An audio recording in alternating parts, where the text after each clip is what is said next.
विद्यार्थी मित्रों नमस्कार। आज हमें सरकारी पत्रों के विविध रूप और प्रकार इनकी जानकारी समझ लेनी है। आप वैसे बचपन से पत्र लिखते आए हैं।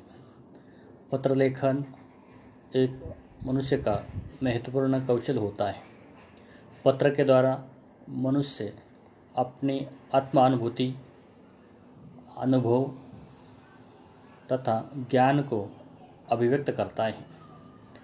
जब शिक्षा अर्जित कर कोई सरकारी क्षेत्र में चला जाता है और वहाँ कामकाज करते हुए उसे जो पत्र लेखन करना होता है या सरकारी कामकाज के लिए जिस पत्र लेखन की आवश्यकता होती है उसे सरकारी पत्राचार या पत्र लेखन कहते हैं। सरकारी पत्र अनेक प्रकार के होते हैं और प्रत्येक पत्र के लेखन की विधि भी किंचित भिन्नता लिए होती है।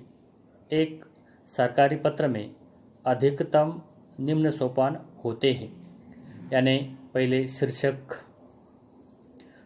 में जिस विभाग या मंत्रालय का वह कार्यालय है उसका नाम होता है। नीचे पत्र संख्या, भेजने वाले जो प्रेषक है उनका पद और नाम होता है। उसके बाद जिन्हें पत्र भेजना है, जिसे परिस्थिति कहा जाता है, उनका नाम, पद नाम, उनके पहले संबोधन लगता है, जैसे सेवा में या प्रतिष्ठा में। तो उस पद के अनुसार यहाँ ये जो संबोधन है उस संबोधन या लगता है, उस संबोधन के अनुसार या आगे पत्र लिखने वाले का जो पता है वो पता उसके नीचे लिखा जाता है। उसके बाद फिर महोदय करके या महोदया करके संबोधन दिया जाता है। उसके बाद पत्र का विषय या पत्र का मूल विषय लिखा जाता है। पत्र जो लिखा जा रहा है, किस विषय को लेकर लिखा जा रहा है, उसका या संक्षिप्त उल्लेख किया जाता है। उसके बाद फिर यहाँ पत्र का जो मूल विषय है उसका प्रारंभ किया जाता है। विषय का स्पष्टीकरण, समीक्षा, उद्देश्य, पत्र का निष्कर्ष, यह सार रूप में रखा जाता है और अंत में अंतिम प्रशंसात्मक भाव या स्वनिर्देश लिखे जाते हैं, या जैसे विनम्रता सूचक शब्द भी कहते हैं। तो कुछ पत्रों में संबोधन नहीं होता है, जैसे बड़ा अधिकारी छोटे अधिकारी या अपने अधीनस्थ अधिकारी को जब पत्र लिखता है तो उस समय संबोधन का प्रयोग नहीं किया जाता है। कुछ पत्रों में यहाँ जैसे परिपत्र हैं या अन्य सरकारी पत्र हैं, उन पत्रों में प्राप्त हुए पत्रों का उत्तर दिया जाता है तो उसके लिए संदर्भ लिखे जाते हैं, या किसी मंत्रालय से सरकार से जो निर्देश होते हैं, आदेश होते हैं, उन आदेशों को सामने रखकर यहाँ संदर्भ दिए जाते हैं। जैसे अभी कोरोना महामारी चल रही है तो महामारी के संदर्भ में मंत्रिमंडल के जो निर्णय होते हैं या किसी मंत्रालय के निर्णय होते हैं या किसी अन्य जगह से निर्देश आते हैं तो वह सचिव, उप सचिव या मंत्रालय के कोई अवर सचिव उस आदेश का पालन कर या उस निर्देश का पालन कर जब पत्र लिखते हैं तो उस समय संदर्भ दिए जाते हैं। और संदर्भ के बाद फिर अधीनस्थ अधिकारी हैं या कर्मचारी हैं तो वहाँ संबोधन की ज़रूरत नहीं होती है, सीधे वो अधिकारी या सचिव निर्देश देते हैं और उन्हें जो निर्देश हुआ है उसका उल्लेख करके पत्र प्रारंभ होता है।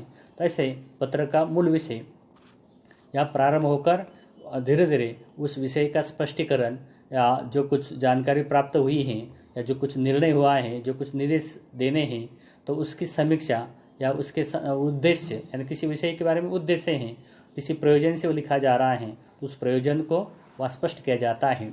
और अंत में अंतिम जो परिच्छेद है पत्र का या कलेवर का, उस कलेवर में पत्र के निष्कर्ष रूप में यहाँ सार दिए जाते हैं। और मैंने कहा कि इस वरिष्ठ अधिकारी या सचिव अधीनस्थ अधिकारियों को पत्र लिख रहे हैं, पदाधिकारियों को पत्र लिख रहे हैं या अवर सचिवों को पत्र लिख रहे हैं तो वह यहाँ विनम्रता सूचक या जो प्रशंसात्मक भाव हैं या स्वनिर्देश है उसका उल्लेख नहीं करते हैं, क्योंकि उनका वो आदेश होता है और उस आदेश को वह यहाँ निर्देशित करते हैं, इसलिए वह विनम्रता सूचक शब्दों का प्रयोग नहीं होता है।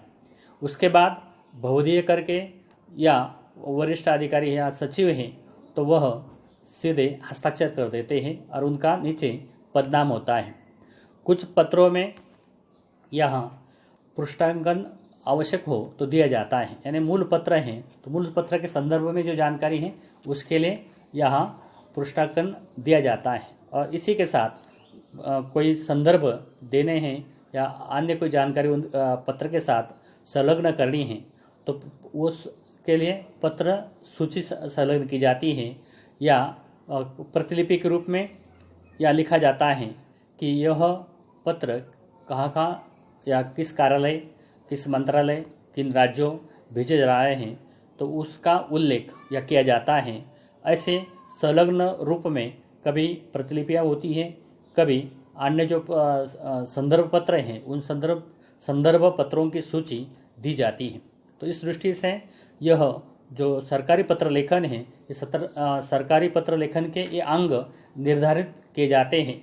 इनमें जो पूर्णता है, शुद्धता है, स्पष्टता है, यथार्थता है या यथातथ्यता है, औपचारिकता है, संक्षिप्ति, शिष्टता आदि महत्वपूर्ण गुणों का पालन किया जाता है। इस प्रकार सरकारी जो पत्र हैं वह या निर्माण होते हैं या लिखे जाते हैं, उनका प्रारूप तैयार होता है।